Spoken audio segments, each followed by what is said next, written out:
Баршаларыңызға сәлем, каналыма қош келдіңіздер. Сіздермен бірге Ақерке. Бүгін сіздермен өте ерекше тағамның рецептісімен бөліскім келіп отыр. Күнделікті тағамнан шаршаған болсаңыздар, жасалу жолы оңай, үйдегі бар затпен дайындалатын ерекше тағамның рецептісін бүгін бірге жасайық. Менімен бірге болыңыздар.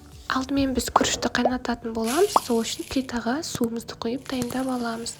Одан соң бір пиала күрішімізді жақсылап жуып аламыз.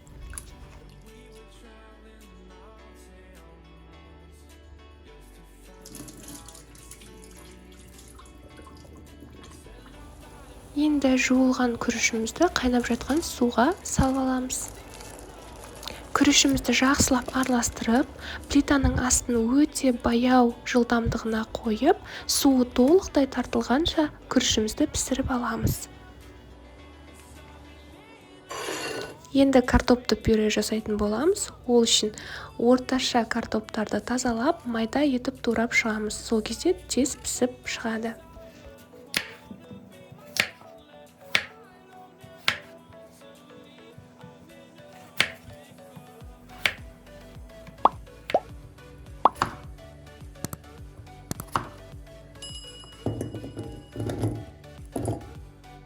Енді туралған картопымызды ыдысымызға салып, бетін толықтай су жауып тұратындай су құйып, дәміне орай бір шай қасық тұзымызды салып, плитамызға толықтай қайнағанша қоятын боламыз.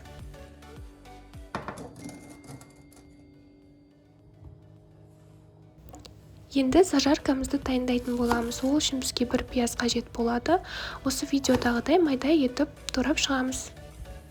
Қазақша контенттің өсіп дамығанын қаласаңыз, онда каналыма тіркеліп, лайкты басып, комментария жазып, қоңыраушаны басуды ұмытпаңыздар. Қолдауларыңызды күтемін. Назарларыңызға рахмет.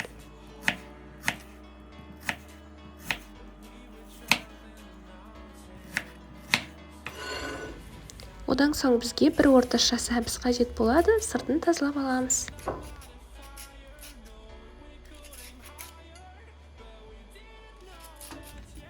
Енді бізге терка қажет болады. Ол үшін осы терканың ең майда тісіне өткізіп шығамыз сәбізімізді.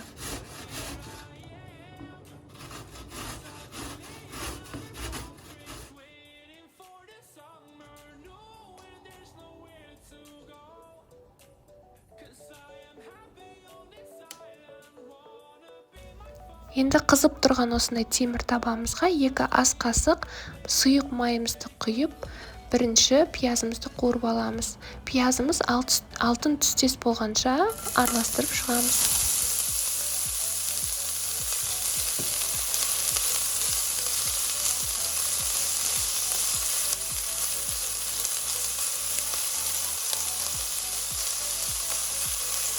Мінекей пиязымыз әдемі болып қуырылды. Енді үстінен сәбізімізді салып, 1-2 минут қана қуырып аламыз.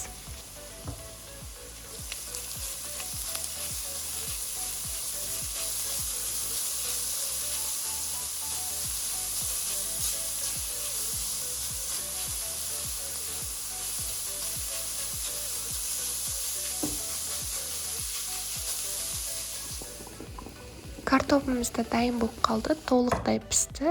Енді суын төгіп, бөлек ыдысқа картоптан пюре жасайтын боламыз. Егер де сіздерде толкушка болса, толкушкамен пюре жасасаңыздар болады. Немесе мен секілді осылай шанышқының көмегімен пюре жасап шығамыз.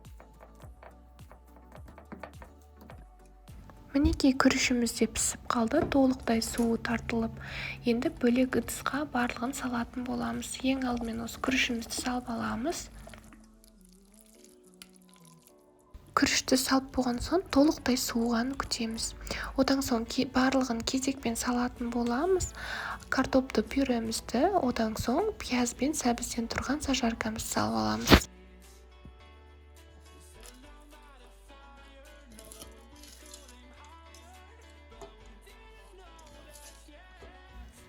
Енді бір жұмыртқамызды саламыз.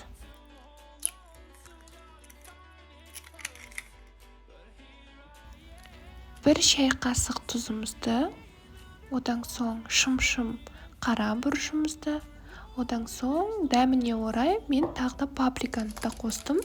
Енді өздеріңіздің қалауларыңызша дәмдеуіштерді қоссаңыздар болады. Соңғы ингредиент енді бір ас қасық сұйық майымызды құйып шығамыз. Одан соң массамызды араластыратын боламыз біркелкі болғанша.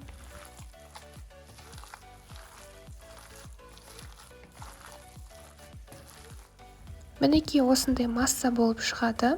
Енді бөлек пиаламызға сұйық майымызды құйып алып, қолымызға жағып алатын боламыз. Өйткені қазір формасын келтіретін кезде қолымызға кішкене жабысуы мүмкін. Осылай асханалық күрекшенің көмегімен массамызды алып, котлеттің формасын келтіретін боламыз.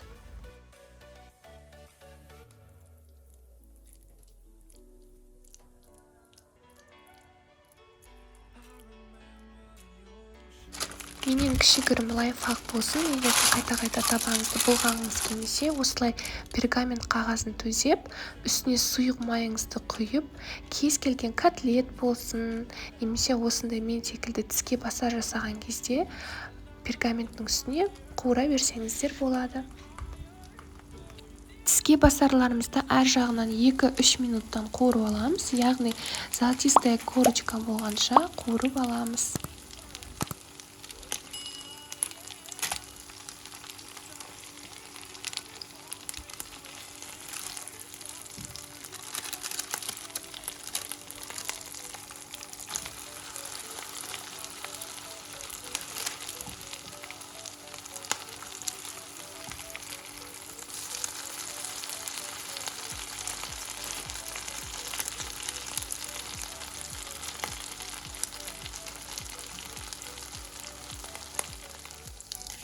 Мінекей етсіз котлетіміз дайын болды. Қараңыздар, не теккен әдемі, сочный болып әдемі болып шығады. Енді дастархандарыңызға ұсына берсеңіздер болады. Құр өзін жесеңіздер де болады, немесе қасына кез келген үйдегі бар салат, немесе макаронды да қасына қайнатып қойып қойсаңыздар да болады.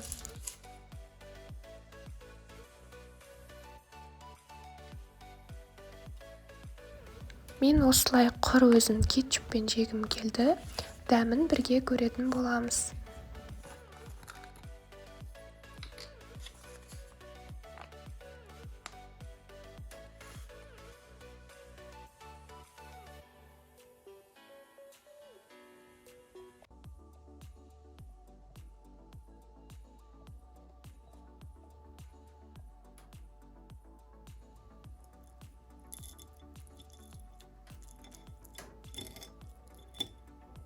Дәміне енді сөз жоқ, ерекше керемет болып шыққан.